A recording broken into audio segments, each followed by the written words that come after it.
Welcome to Joy for the Journey, a worship service television ministry presented by your friends at the First Baptist Church of Mattoon, Illinois. All of our high school graduates this year are from Mattoon High School. So the first one we have is Ashley Earp, daughter of Dave and Lisa Earp, is a summa cum laude graduate of Mattoon, and she will attend Vincennes University in Vincennes, Indiana to study nursing and play volleyball. I'm going to sneak between you. All right, this is Brandon Hanner, and he is the son of Courtney and Jared Hanner, the grandson of Scott and Cindy Moran, and the great-grandson of Cinda Moran.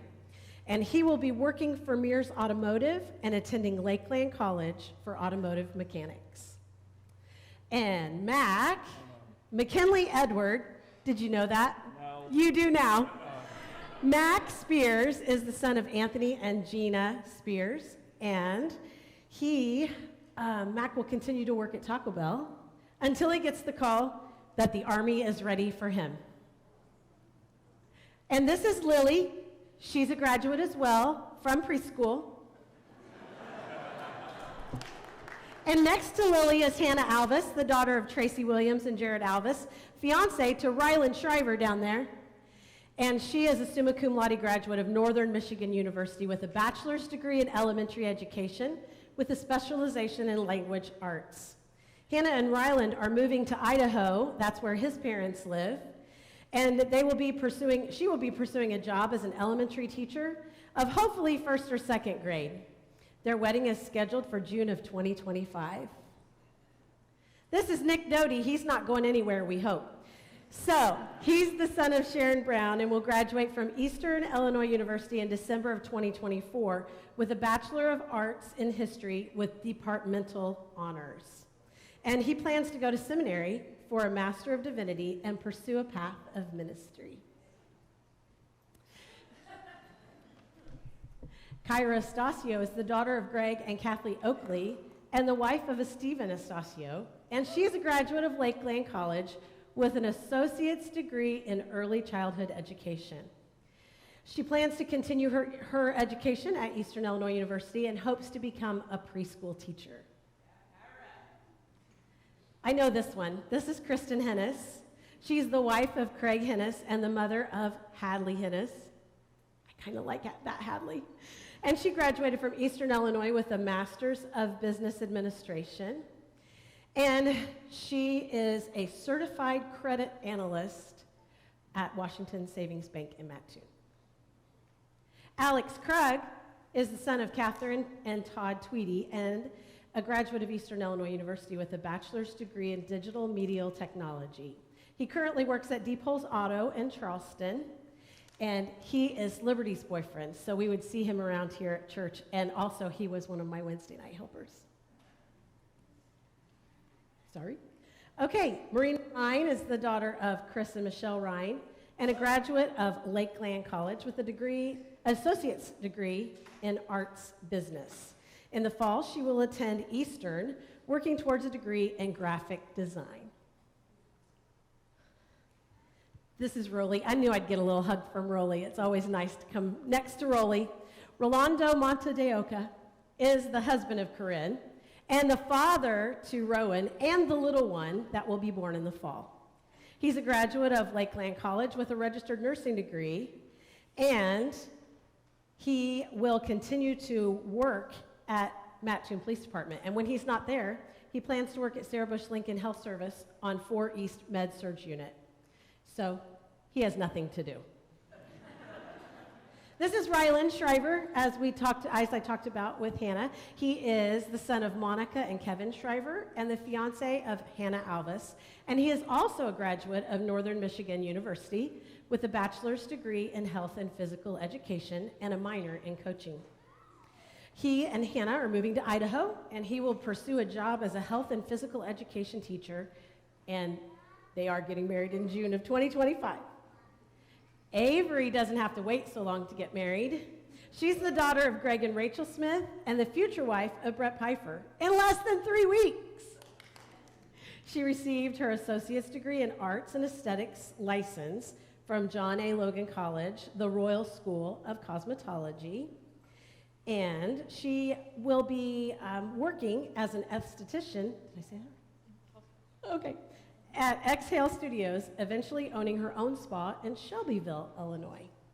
And last but not least, we were teasing Liberty because usually she is the last one on the platform. Liberty Gabrielle Watson is the daughter of Sherry and Randy Shepard and the late Jason Watson, and she's a graduate of Eastern Illinois University with a degree in elementary education. She will complete her student teaching in the fall and 4th grade at Tuscola Elementary School, and she'll sub in the spring of 2025, but in the fall of 2025, she plans on becoming a graduate assistant to get her master's in curriculum and instruction with a focus in reading. So anybody that knows Liberty and her mama don't really think that any of that is a surprise. Oh, and she says she also does private tutoring if anyone's interested. So can we have a big hand for our graduates? 1,000 times I've failed, still your mercy remains. And should I stumble again, still I'm caught in your grace. Everlasting, your light will shine when all else fades. Never ending, your glory is beyond all faith.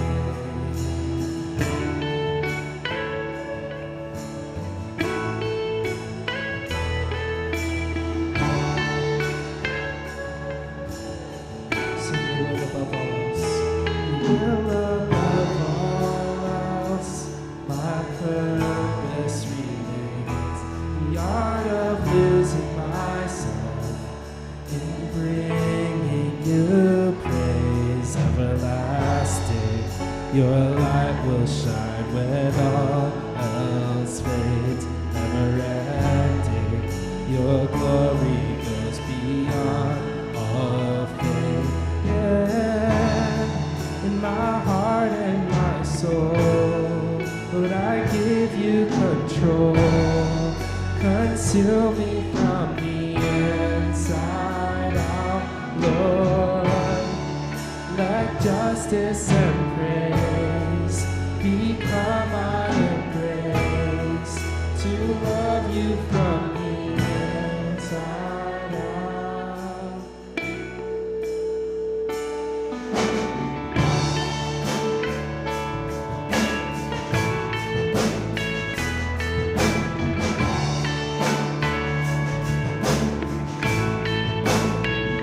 You will above all else, my purpose remains.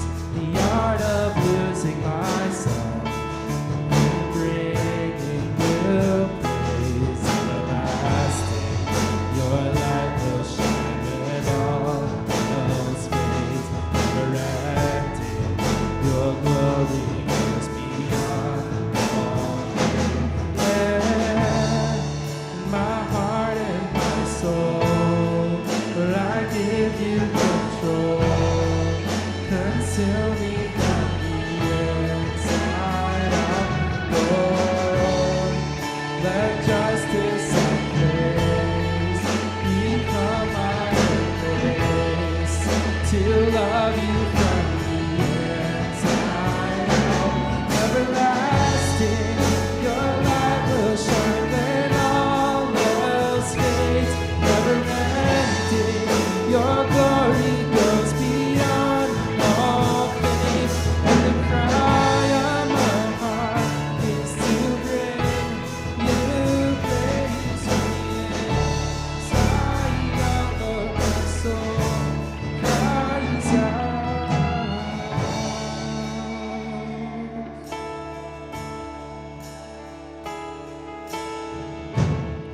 In my heart and my soul, Lord, I give you control. Conceal me from the inside out, Lord.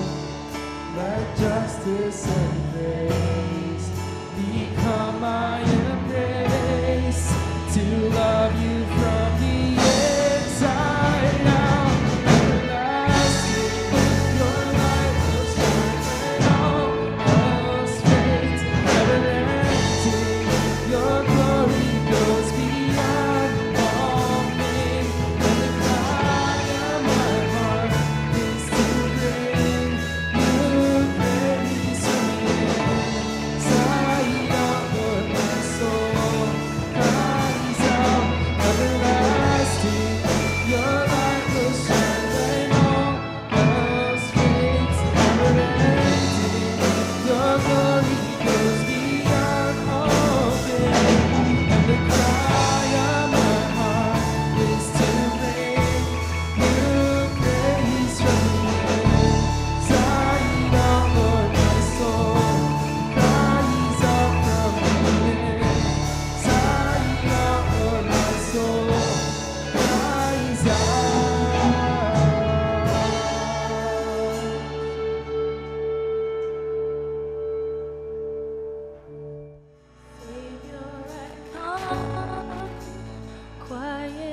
They say these chains will never break, but they don't know you like we do. There is power in your name. We've heard that there is no way through. We've heard the tide will never change. They haven't seen what you can do. There is power in your name. So much power in your name. Move the immovable, break the unbreakable. God, we believe. God, we believe for it. From the impossible, we'll see a miracle. God, we believe. God, we believe for it.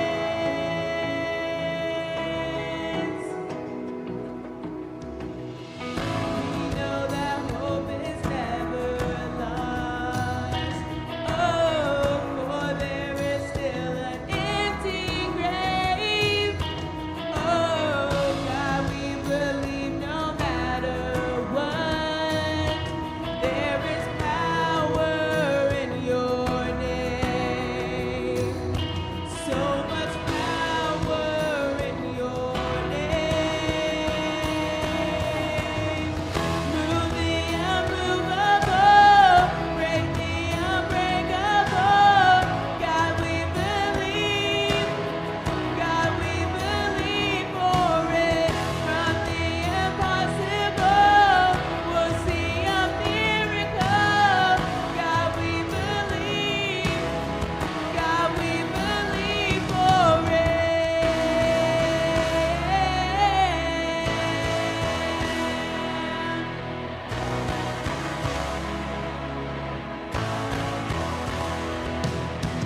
You are the way when there seems to be no way. We trust in you, God, you have the final say. You are the way when there seems to be no way. We trust in you, God, you have the final say. You are the way when there seems to be no way. We trust in you, God, you have the final say.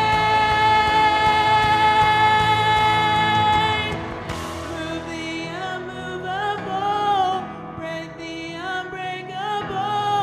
God, we believe.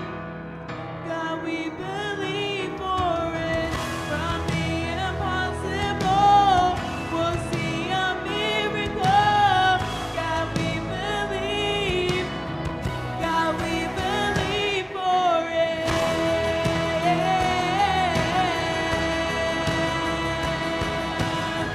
God, we believe.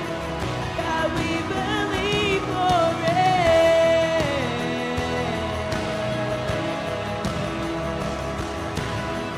God, we believe. God, we believe for it.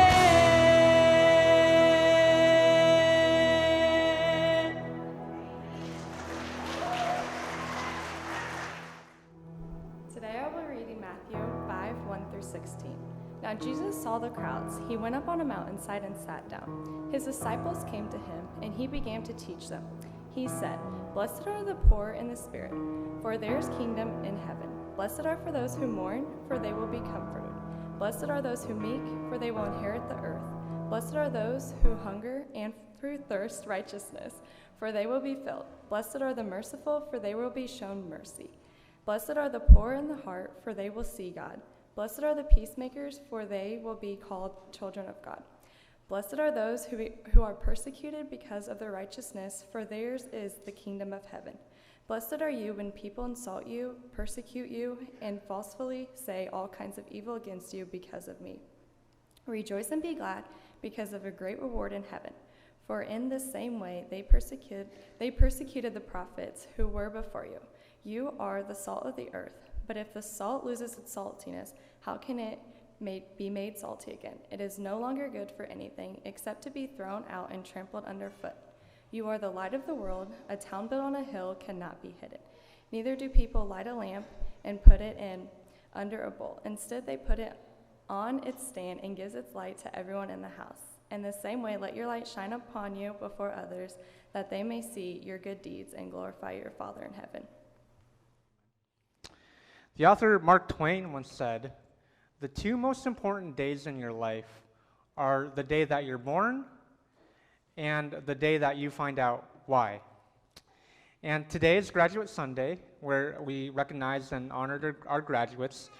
And for those of you that are out there that have graduated high school or college, you are on a path or a journey to discover why you're born, what your purpose is in life, why God made you.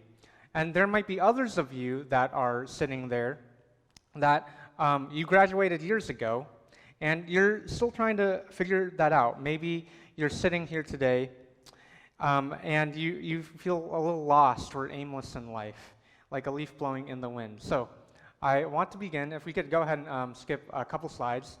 I want to begin by saying, wherever you are in life, God has a purpose and a plan for your life. Now, what that looks like exactly will be different from person to person. And part of following Jesus is the process of discovering what exactly that looks like for you as an individual, what God's plan is for your life. And the reality is that can take years or decades or even an entire lifetime. And so in a way, all of us are constantly in this process of discovering what God's plan is for our lives. So whether you've graduated high school or college or not at all, none of us have graduated life. All of us are still learning. All of us are still students in a way. And the moment that we stop learning and being students of life is the moment that we stop growing. Now, Jesus, in this passage, it says that he went up the mountainside and sat down, which is the posture that a teacher in ancient Judaism, a rabbi, would take when he was about to teach his students. And so Jesus, in this passage, is inviting us, he's inviting you and me to sit at his feet in a teacher-student relationship and to learn from him what living a good life in God's eyes looks like. And Jesus here gives us wisdom as a general guide of what our life should look like when we are in the process of figuring it out for ourselves. Like I said, what God's purpose is for you, that is different from person to person. But Jesus is giving us general guidelines as we figure that out for ourselves, because although each and every one of us do have to figure it out for ourselves, we don't have to figure it out by ourselves. So, and that's what I want to talk to you about today.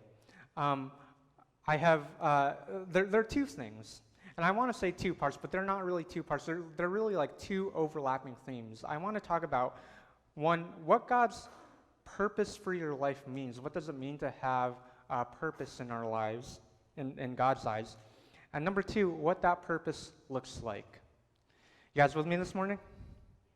Okay. So first, what does it mean, according to God, according to the Bible, to have purpose in our lives? Well, first of all, God calls you to be part of his mission for the world. God calls you to be part of his mission for the world. This passage that actually just read is famous for, the famous words, "You are the salt of the earth. You are the light of the world." Now, Bible scholars have realized that the image of God's light to the world is actually a major theme in the book of the prophet Isaiah. And it's throughout the book of Isaiah, and it culminates and climaxes in Isaiah chapter 60, which we read for worship, if you're paying attention. It says, "Arise, shine, your light has come, and the glory of the Lord rises upon you. Nations will come to your light, and kings to the brightness of your dawn. And, okay, in that passage in Isaiah, Isaiah is particularly talking about the city of Jerusalem. Because Israel, and particularly Jerusalem, they were meant to show the world who God is. They were meant to be a light to the nations. And they failed at that. But here, Jesus is taking his followers, he's taking them outside of the city, miles away from Jerusalem, where Jerusalem is, and he sits them down and he tells them, you are that city. You are that light of the world. You are that new Jerusalem. And if you and I follow Jesus, that same thing applies to you and me. Jesus calls us to show the world who he is. And when Jesus calls you to follow him, he doesn't just give you just a purpose. He gives you a mission. And there's a difference between those two. Who here has watched or read Lord of the Rings, the fantasy series? In Lord of the Rings, the main character, Frodo, he's living this peaceful, quiet life in a beautiful corner of the world called the Shire. And he's doing that until his friend, the wizard Gandalf, shows up and tells him that this ring that he owns, that is in his possession, is actually a dangerous and powerful ring made by an evil lord that could basically destroy the entire world.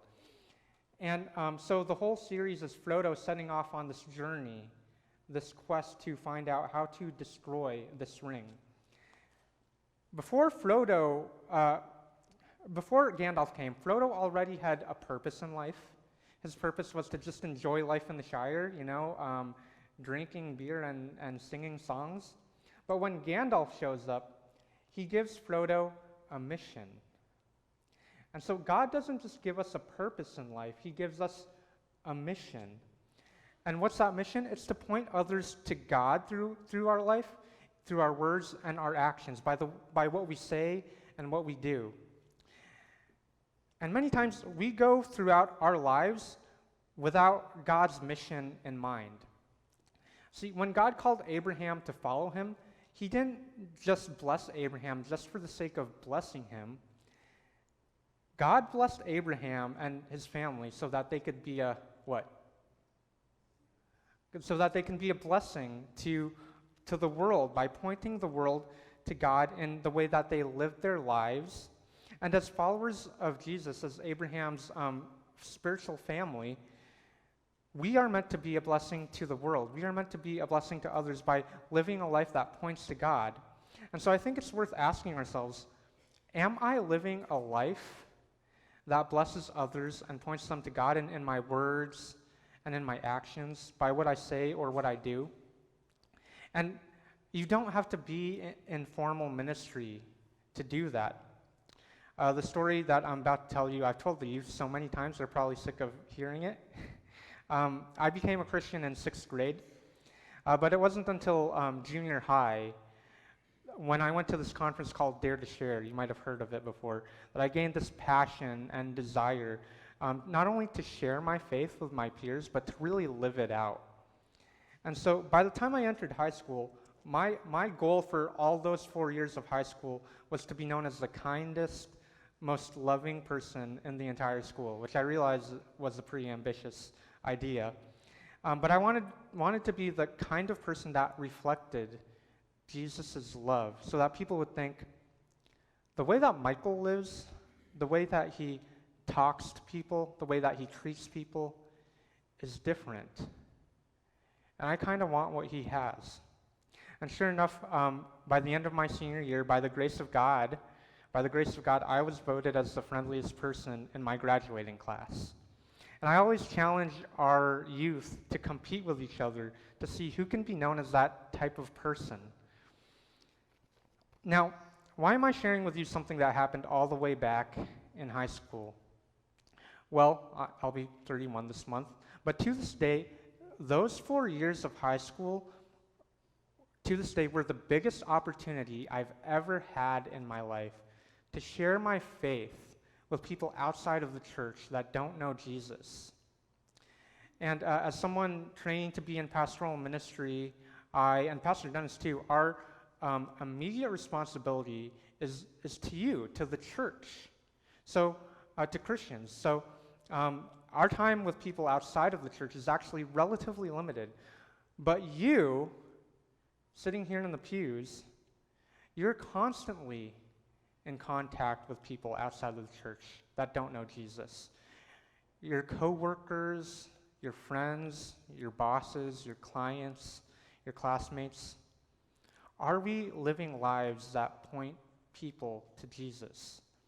The famous British preacher Charles Spurgeon once said, "Every Christian is either a missionary or an imposter." Now, I told Amy, I don't know if I'd phrase it that strongly, and she said I would. But regardless, I think there is a lot of truth to that.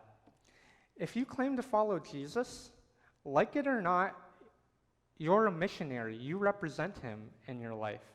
If the church was an embassy, or is an embassy, I should say, of another country, of the kingdom of God, then we are its ambassadors. And my point is, you don't have to be a missionary to be a missionary. You're a missionary wherever God puts you. You don't have to be in professional ministry to minister to people. You can do that in whatever job you have or whatever family you have. One of my heroes, no surprise, is my dad, and this will probably embarrass him, but as a doctor, he has had the opportunity to have countless spiritual conversations and to share his faith with people just because he's lived out his faith where he's at in his job, in his work. And people have seen a difference in him, how he cares for his patients, how he treats his coworkers, how he treats his bosses. And I know many in this church that have had similar opportunities. In fact, I just had a friend that I knew from high school tell me that one of our peers recently just started to follow Jesus because of the example simply of one of her coworkers. And this was a person in high school that probably would have been voted as least likely to follow Jesus. You know, she was going to parties all the time. But that's the type of influence that we are meant to have in the world and in people's lives. Matthew 5:16, in the passage that actually read to you, says, "In the same way, let your light shine before others, that they may see your good deeds and glorify your Father in heaven." When people look at our lives, do we give them lives that, do we give them opportunities to say, that person is different, they live differently, I kind of want what they have? That's what it means to have God's purpose in your life. But what does that look like? What does that look like? And like I said, it varies from person to person, but Jesus here gives us general rules and guidelines. And in verses 3 through 10, you have what we call the Beatitudes. Blessed are the fill in the blank. Blessed are the poor in spirit. Blessed are the meek. Now, some translations translate this word as happy. And if you're to ask the average American on the street what their goal in life is, they would probably say something like, to be a happy person. My goal in life is to be a happy person, to live a happy life. But that's not what Matthew, or Jesus for that matter, is talking about in this passage. A growing number of Bible scholars agree that the best translation, probably the best translation for this word that we call blessed, is the word thriving or flourishing, or another word might be prosperous. Thriving are the poor in spirit. Flourishing are the meek. This word is not giving blessing so much as it is observing that someone is already blessed, or describing someone that is already blessed. It's a type of word that we would use when we would look at someone and say, whoa, that person has got it good. That person has a life. They're living the good life. Now, the weird thing is, if you're paying attention to what Jesus is saying in verses 3 through 10, the type of people Jesus is describing there, they don't really sound like the type of people that we would usually think of or describe of as flourishing, thriving, happy, prosperous, right? When we think of those words, we think of someone that has a great high-paying job, a nice house, with a garage and nice backyard, someone that's able to travel, maybe have a nice car, able to settle down and have a family, maybe have a dog. We think of the people that we see on Instagram and Facebook that we think, oh man, they got the good life. They're living the life. And what Jesus is describing, the type of people that Jesus is describing in verses 3 through 10, it sounds like the exact opposite, doesn't it? It sounds like people that are down and out in life, that don't have it good. Why is that? Well, here's why. Jesus here in the Sermon on the Mount, and really throughout his whole life, is talking about what he called the kingdom of God. One day the Bible tells us that Jesus will come back. He will return. And when he does, he will set the world to right and make all things new to the way that things were supposed to be before human beings like you and me messed it all up. And he promises for those that believe in him, that trust in him, that follow him, we will get to experience a world where humanity is flourishing, where our lives are flourishing.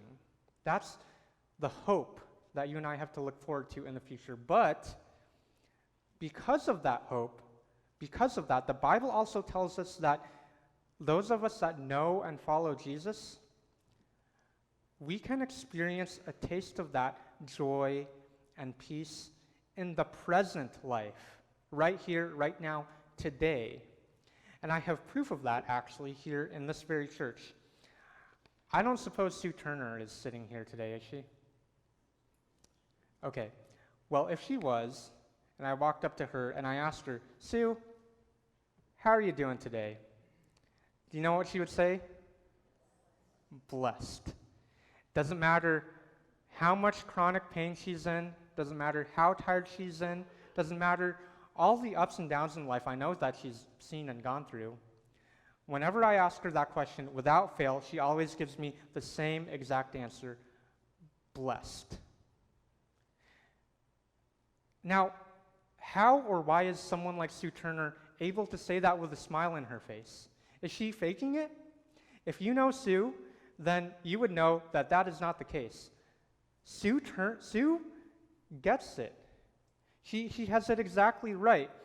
She is the type of person that Jesus is talking about. That is what Jesus is talking about. See, what Jesus is saying is, in our culture, people tend to believe that in order to be happy, or to live a happy life, or to live a good life, or to live a fulfilling life, that depends on your feelings, your emotions, or your life circumstances.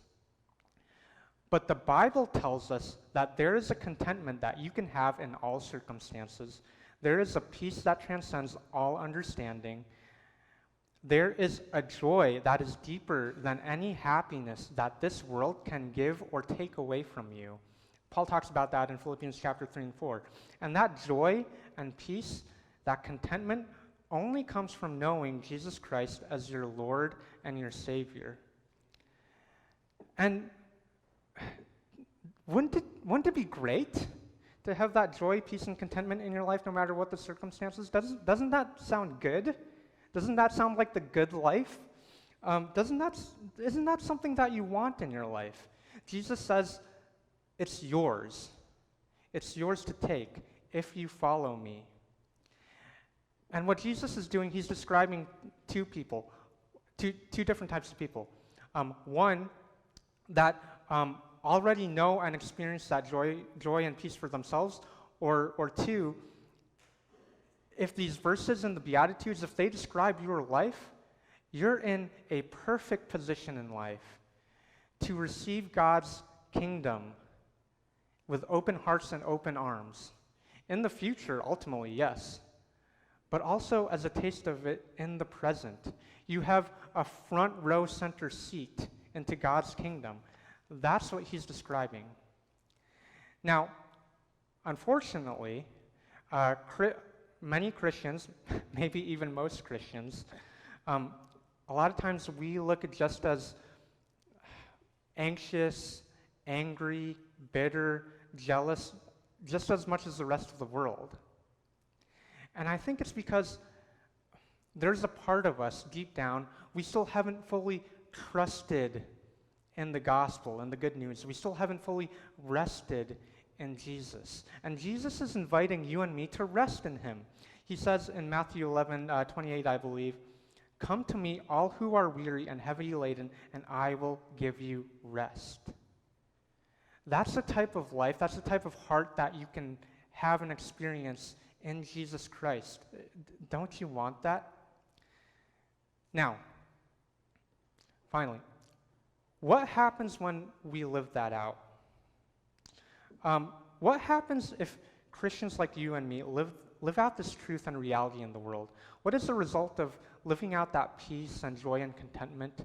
Can you imagine the effect that we would have in the world if all of us lived that out consistently on a day-to-day basis? And by the way, I know I would say that I would not be one of those people as recent as a few months ago. But what if we did? What if we lived that out? What if people were constantly saying, this person is different. That person is different, is living a different life.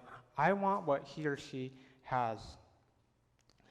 We would be what Jesus calls salt and light. Now, the metaphor of light is easy to get. What it means to be salt is a little harder. And we hear it so many times in church that we don't really think twice about it. What does it mean to be salt and light, and particularly salt? And the difficulty is Bible scholars have pointed out 11 different possibilities of what that could mean. But here's one thing that many of them have zeroed in on. Salt was a sign or a metaphor of God's everlasting covenant with his people. His everlasting covenant with his people. Salt is a preservative. And because of that, in the ancient world, in covenant-making ceremonies, it was a sign of a stable, long-lasting, binding covenant relationship between two parties. And God is saying, when Jesus says, you are the salt of the earth, he's saying, you are a sign of my faithfulness to humanity. You are a sign of that. That's what we are meant to be in the world. Now remember, the Old Testament used that to describe ancient Israel, and they failed at that. And Jesus came, and he says, if you follow me, you will be salt in the earth, not because of anything that you've done or are doing, but what I am doing through you, because you're pointing people to me. And we do that in two ways. First of all, there were two main purposes for salt in the ancient world. One was a preservative, because salt preserves things. When you and I, when we want to preserve food, we throw it in the refrigerator or the freezer. So when Amy and I want to preserve, our Cracker Barrel leftovers, we throw it in the freezer until we forget about it and it goes bad, which happens more oftentimes than I care to admit. But in the ancient world, they didn't have refrigerators. They used salt. And so when Jesus says, you are salt of the earth, he's saying that we can preserve the best of the world, of humanity, just simply by our presence, just simply by our influence, just simply by, how we live our lives.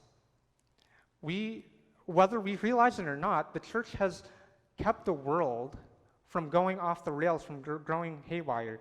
And in fact, there was a recent book by a historian named Tom Holland, not a Christian. In fact, he was an atheist for the longest time. He's started to, warm up to Christianity and to be more open to it because a couple years ago, he did research and he wrote a book about how for the past 2,000 years, Christianity has had a positive influence on Christian culture. Did you know that? You never hear about that in the news. But where do you think that we got our idea of intrinsic human rights, of the dignity of each and every individual person? It didn't come from just, culture randomly. It came from Christianity, because in the past it used to be there was me and my tribe, and you and your tribe, and you are less than human to me. But Christianity, and before that Judaism, comes along and says, no, actually, everybody is made in the image of God and therefore has intrinsic worth and dignity. That came from Christianity. It didn't come from nowhere. The church acts as a preservative for the world. But the other purpose for it is flavor. We know that salt brings out the flavor. And by the way, Filipinos love salt. Amy's always laughing at me because I'm always dousing everything I eat in salt. But it's true. It doesn't matter how good your steak is cooked. If you're not seasoning it with some type of seasoning or salt, it tastes a little bland. And we, as the salt of the earth, as followers of Christ, we're meant to bring out the best in people, bring out the best in humanity, bring out the best in our communities. Are we doing that in the world? Now, Jesus says, if salt loses its saltiness, then it's good for nothing. It's useless. Now, the irony is, and Jesus knows this, salt can't lose its saltiness. That's like physically, scientifically impossible.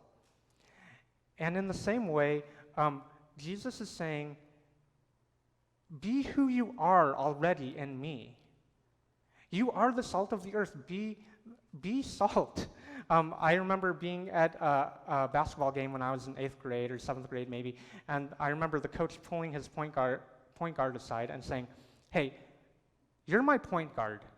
I need you to do your job. I need you to be my point guard. That's what Jesus is doing here. He's saying, you're the salt of the earth. You're the light of the world. I need you to be who you are. I need you to do your job. That's what it means to be the salt of the earth. And finally, light. Like I said, easier to understand. We're like a lighthouse in this dark world. A few weeks ago, maybe you experienced it too, we had a power outage in our neck of the woods in Mattoon. And it occurred to me there that it was really dark. We were lighting candles. And it occurred to me that in Jesus' day, they didn't have electricity, they didn't have artificial light. And so when Jesus says, who lights a candle and then puts it under a basket? He's saying, why would you do that? We are meant to be light in this dark world. For those of you that have been to First Baptist Church for any extended time, our Christmas candlelight service, when we light a candle and it spreads throughout the whole church, because everyone has a candle. That's an image of what the church is supposed to be like throughout the world. We're supposed to spread Jesus' light. Now, Jesus says in John chapter 8, I am the light of the world. And so here's the thing, Christians. You and I, we are only the light of the world insofar as we reflect Jesus' light. In the same way that the moon reflects the sun's light. The moon doesn't have any light by itself. It only reflects what the sun gives it. And that's why Jesus says, without me, you can do nothing. You can do nothing. And that's what he also means when he says, abide in me. If we want to represent and reflect Jesus well in the world and to be like him, we have to spend time with Jesus in his word and in prayer, because you know this. You become most like the people you spend your time with. You become most like the people you spend your time with. And if you spend your time with Jesus, you start to look more like him. You start to act more like him. You start to sound more like him. That's what it means to be salt and light. Now, what does it look like? It often looks like what Jesus describes in the Beatitudes. These aren't, by the way, entrance requirements, for the kingdom of heaven. Jesus isn't saying, seek out being poor in spirit. He's saying that if you follow Jesus, if we follow Jesus, I should say, that's what we're going to be like in the world. And so I encourage all of us to think about and meditate on, does this sound like me? Am I poor in spirit? the Greek word for spirit means wind or energy, like a wind in your sails. Those that were born in spirit, they didn't have a lot of power in life or in the world. And sometimes following Jesus, it feels that way. Blessed are those who mourn. You ever look at the news and mourn over what is going on in the news, or maybe in your life, and in the broken lives of other people that you know? Blessed are the meek. This is a word, by the way, to describe Jesus. Jesus says, I am gentle and meek or humble at heart. Are we humble in the world? Blessed are those who hunger and thirst for righteousness. The word righteousness there means right relationship with God and with other people. Do we have this holy discontentment, this holy hunger to see people know God and to have a right relationship with God and a right relationship with others? Blessed are the merciful. Are we merciful in our lives?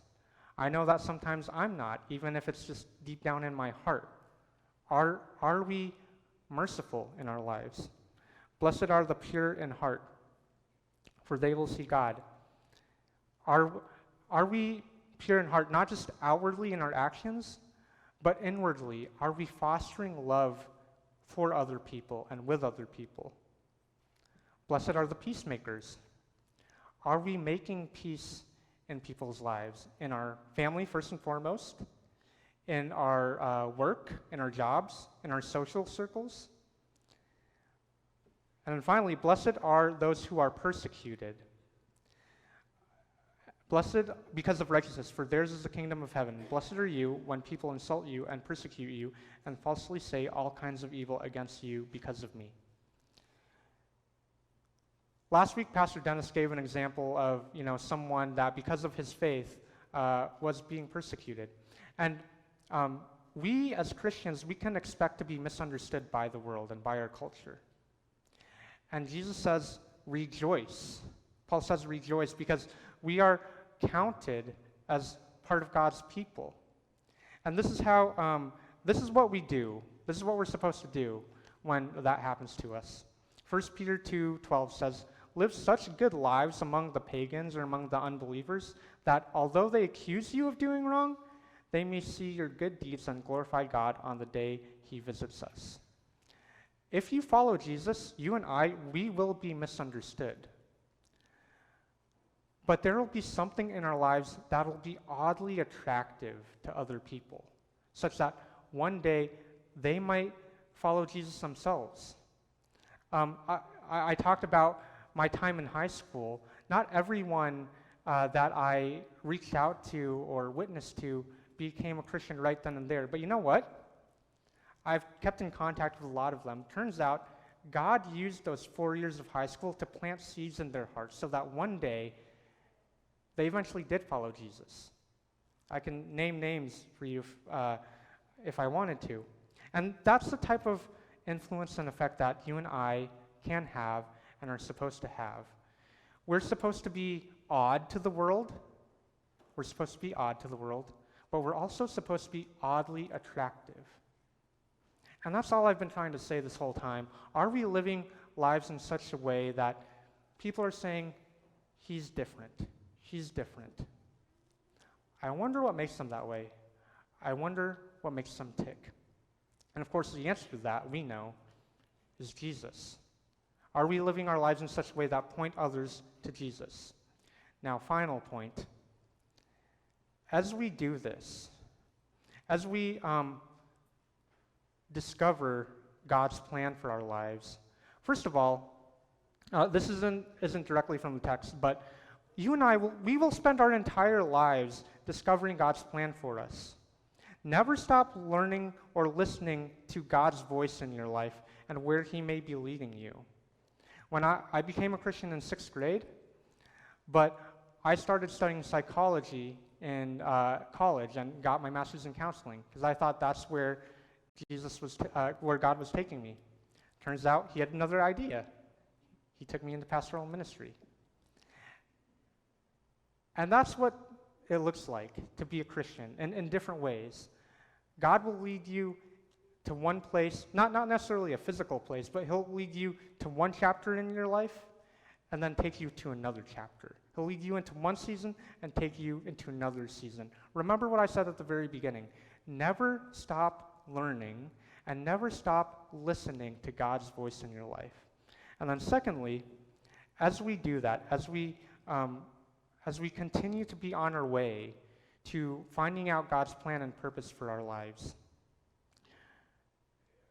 you will fail. We all fail. But whenever you do, look to Jesus, because we are not saved by what we do, but what Jesus has done. And those Beatitudes, they're first and foremost not describing me and you, first and foremost. They're describing Jesus. Jesus was poor in spirit. Jesus mourned for this world. That's why he came. Jesus was meek, remember? He was humble and gentle at heart. Jesus hungered and thirsted for right relationship with God and with other people. He wanted to restore our relationship, humanity's relationship to God. Jesus was merciful. He was the ultimate symbol of mercy by dying on the cross for your sins. Jesus was pure in heart. He was really the only one out of all of humanity that was ever completely pure in heart. Jesus was the ultimate peacemaker, making peace between humanity and God. And then finally, Jesus was persecuted when he died on the cross for our sins, your sins, and mine. We will fail. We will mess up. And for those of you that have just graduated, that's something that you should remember. And for those of you that graduated a long time ago, that's also something that you should remember. But whenever we do, Jesus is there to pick us back up again and to set us right. Remember, we are only the light insofar as we follow Jesus. And if you trust in him for your salvation and with your life, then he will never lead you astray. No matter what life takes you, where life takes you, you will have that joy and peace and contentment no matter what. Let's pray. Thank you for watching Joy for the Journey, a presentation of worship from the First Baptist Church of Mattoon, Illinois. To learn more about the ministries of our church, learn how you can join us in worship, or to support this television ministry, contact us at 1804 South 9th Street, Mattoon, Illinois, 61938.